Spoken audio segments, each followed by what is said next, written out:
Good afternoon, everybody. How are y'all doing today? Today's going to be a short stream or podcast. Get the less. So, my buddy, he's co-host. He currently is not feeling well. He just got done with a 45-hour work day, and so we're just gonna get into it. If the music's too loud, let me know for sure. Um, let's see. Go over here.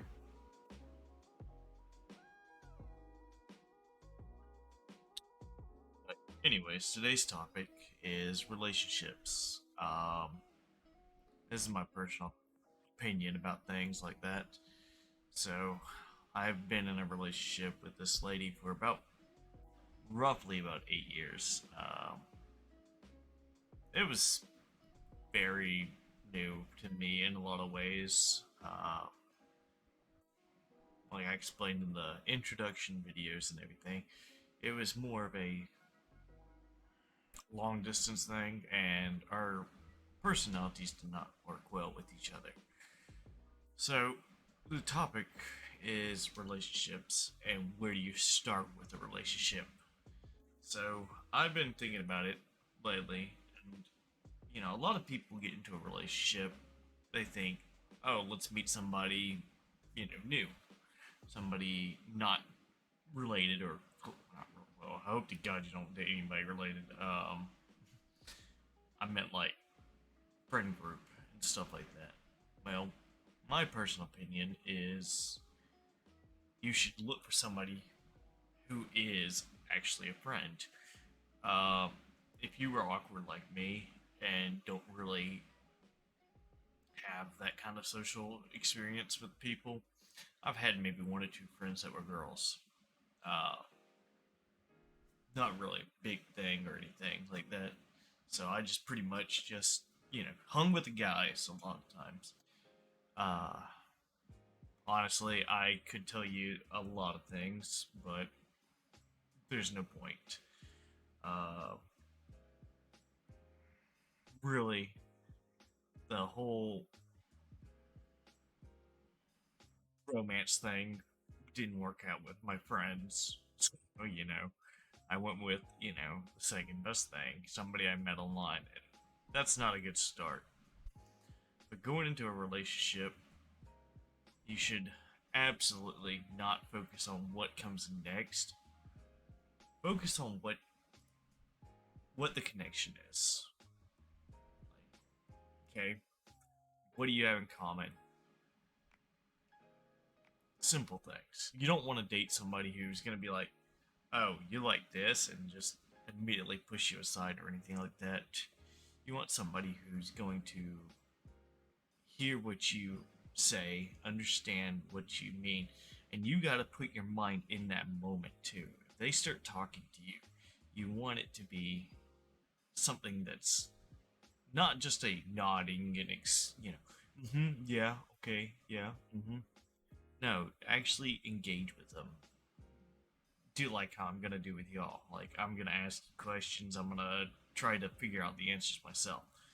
Uh, but don't go into it expecting this is gonna be my future wife.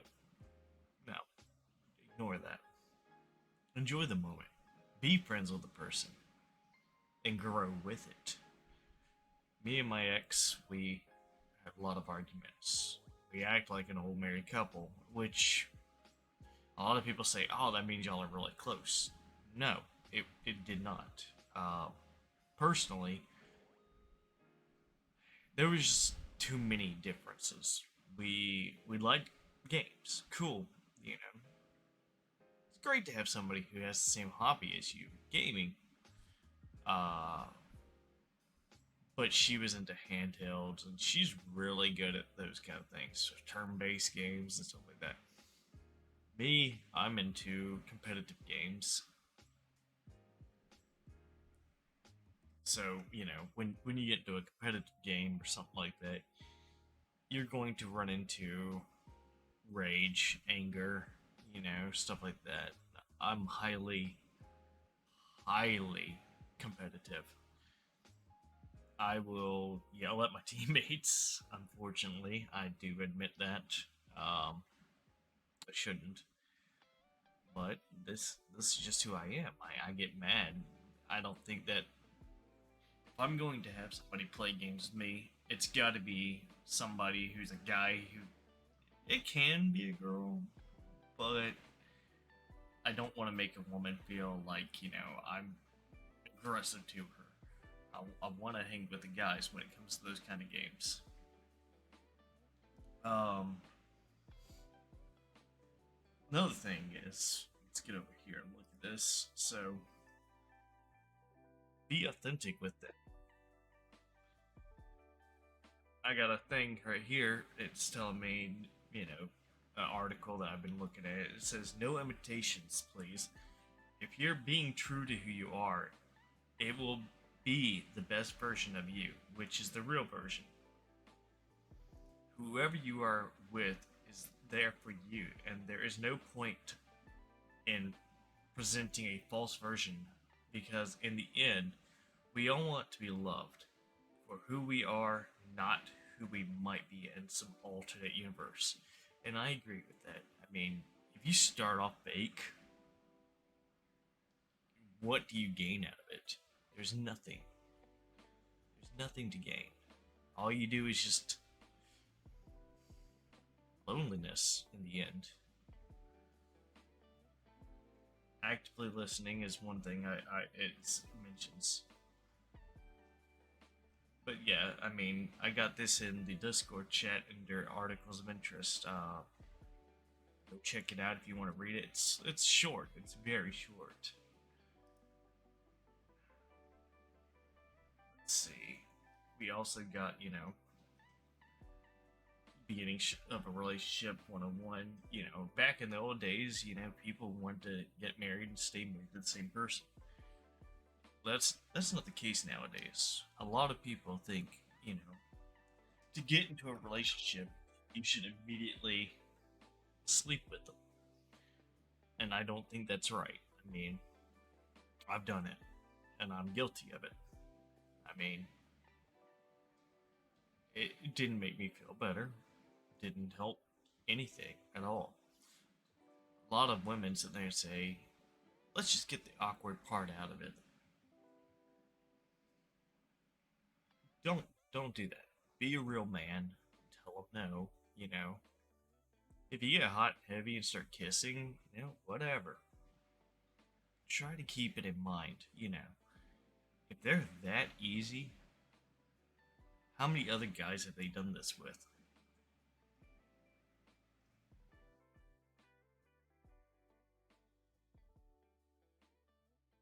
Let's see what we got.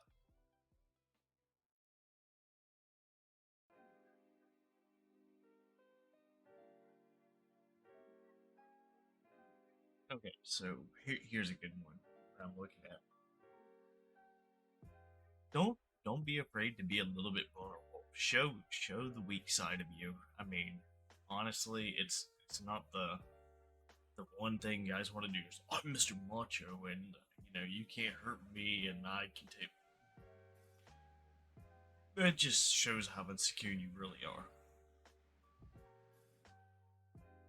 A lot of guys when they start dating is they want to sit there and say, "Nah, she's not good enough for me."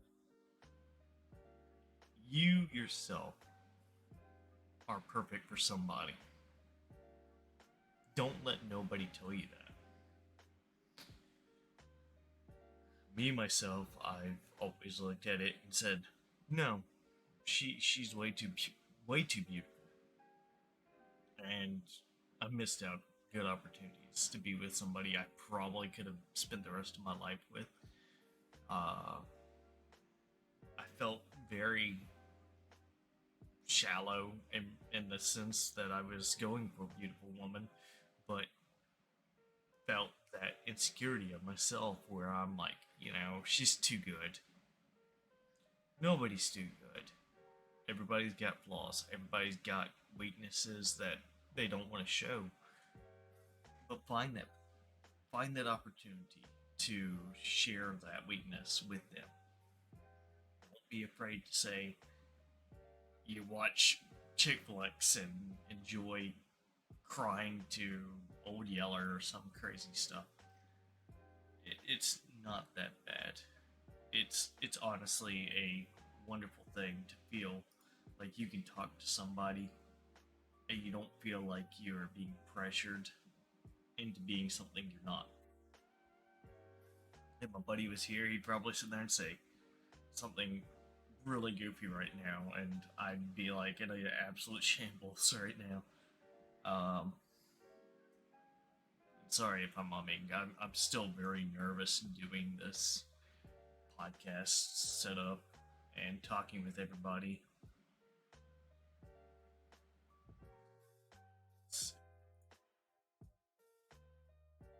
I mean, I've been in the signs of toxic relationship. Let's get into this now. When you do find somebody you think you're going to be with, and you start seeing the signs that you should back off, take heed. Absolutely keep an eye out. Do not let yourself get trapped like I did. Her parents hated me. Okay, it's not about them, it's about you and her being happy together. Well, before you sit there and say, yes, they shouldn't have any say to it. If the parents hate you, you're not marrying just her. You are marrying the family at the same time. So if you put yourself in that, you're gonna lose. Unfortunately, it's just how it is. The family stays hating you. You're gonna have conflicts all the time. Parents will do anything they can to keep y'all apart. It's not a good sign. Uh, Arguments. If the girl you disagree with, disagree. Don't have like these big arguments and try to be politically correct or anything like that. The more you try that, the more you're going to cause the knife twisting to begin. You don't want the perpetual, stab and stab back, kind of situation. It doesn't work. The more you do that, the worse it becomes. Let's see. I don't. I wish. I wish my co-host was here so we can discuss a little bit better into that detail. But let's see. Uh, when you are married to somebody, I don't know that experience, thankfully.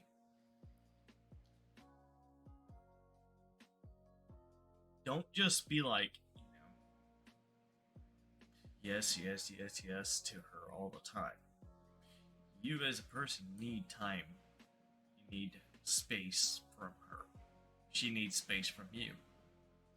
But don't get into that mindset where, if she takes that space, that it means that she doesn't love you. That also becomes toxic after a while. You'll sit there and be thinking, is she really in love with you? And when you start having these thoughts, it starts churning. And frankly, it just get worse. Let's see.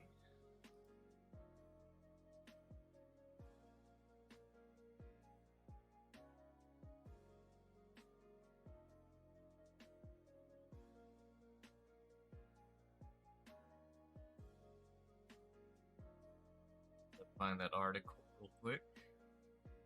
Here we go. Here we go. Signs of a toxic relationship you'll notice is the lack of support. Uh, Here's an example from the article. Healthy relationships are based on mutual desire to see the other succeed in all areas of life. But when things turn toxic, every achievement becomes a competition. yes, you might love the person, but you're going to end up being competitive against them. Uh, Toxic communication is one of them. Uh, Making snide remarks or repeat what they say in a condescending tone. That's bad. Controlling. So when I was dating a lady, she would give me ultimatums all the time. And I'm in the wrong. I admit I was in the wrong. My biggest problem was I was addicted to gaming, and I admit that.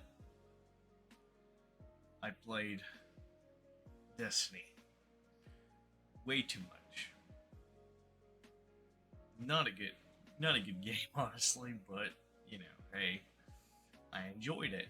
It was a shooter. It had the feel that I liked in gun games. So I just kept pushing it, and she told me, if you don't do this or this, we're over. And I kept pushing it. And that was toxic of myself, but also she shouldn't have gave me an ultimatum. I offered her to play with me. This is just my opinions, you know. It's not absolutely, relationship advice on this one. But she would constantly nag me. And if I will be in the middle of playing a match or something with somebody, and I gave her a time zone, I go, hey, hon, I'm going to be doing a raid with the team at this time. Can we play tomorrow? She would say yes. Well, next day comes, I'm waiting for her and waiting for her and waiting for her to get online. I'll start up my game that I was enjoying, just to do a couple of missions, and while I'm in the middle of the mission, she magically is awake and ready to play. I'll say, well, let me finish up this real quick, and then she'll start blasting me. That's not good. You don't want something like that. That's controlling, really controlling. Uh, Dishonesty. Don't lie to your significant other. Don't lie. Don't tell them you're gonna do something and don't. It's terrible. Spending money on stupid shit. You might think this is funny, but I've done it too. Where you're like, alright, well, I'll be coming up there to visit you or something like that, and I'll blow my money on something so stupid. You'll just be like,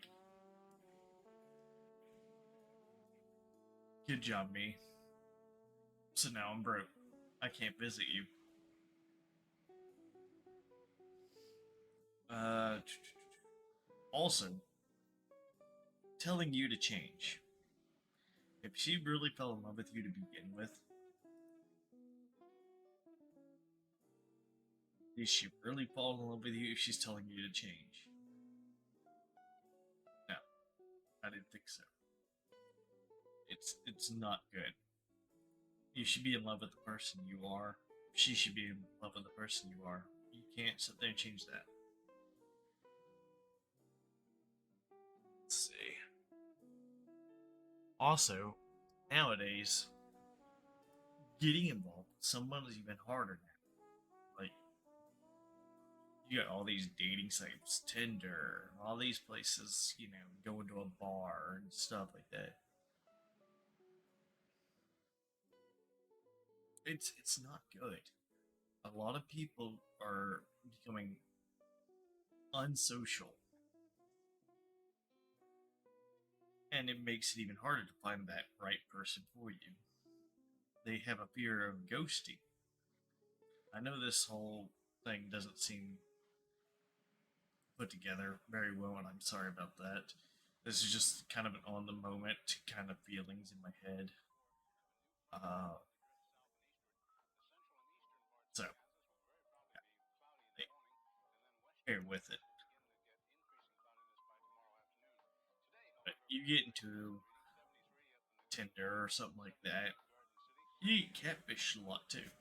A lot of people sit there and say, "Oh, I'm this foot tall and weigh this much," and then when y'all finally get to meet up, you're like, "Hi, I'm George, and I'm 600 pounds and smell like a cat box."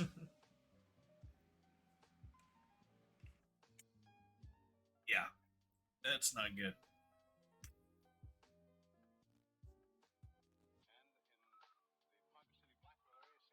Again, I'm sorry. This is just a rant, but at the same time, it's true. People will do whatever they can to find love, and they'll do stupid stuff, like very stupid stuff. Going to a bar is not a recommended place.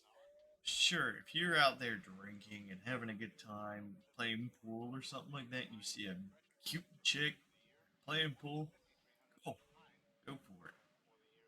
As long as you're not going there while she's just sitting there at a bar drinking or doing shots and act like a complete idiot.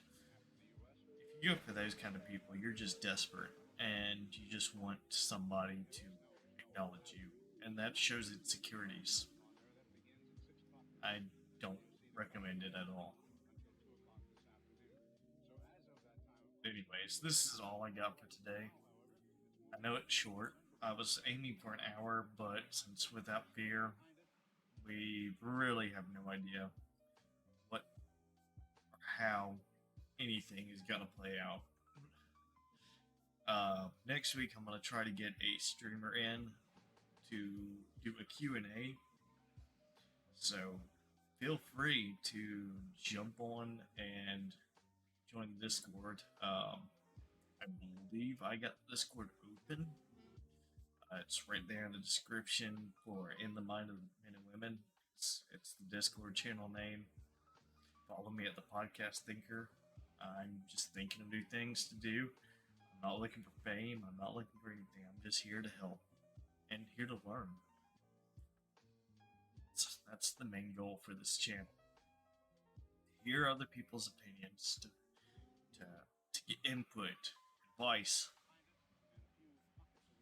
and sometimes you run into that situation where you have a question that you don't know if somebody can answer, and you run into somebody like an idiot like me who can just say what's on his mind. Anyways, that's it for today. Y'all have a great night, and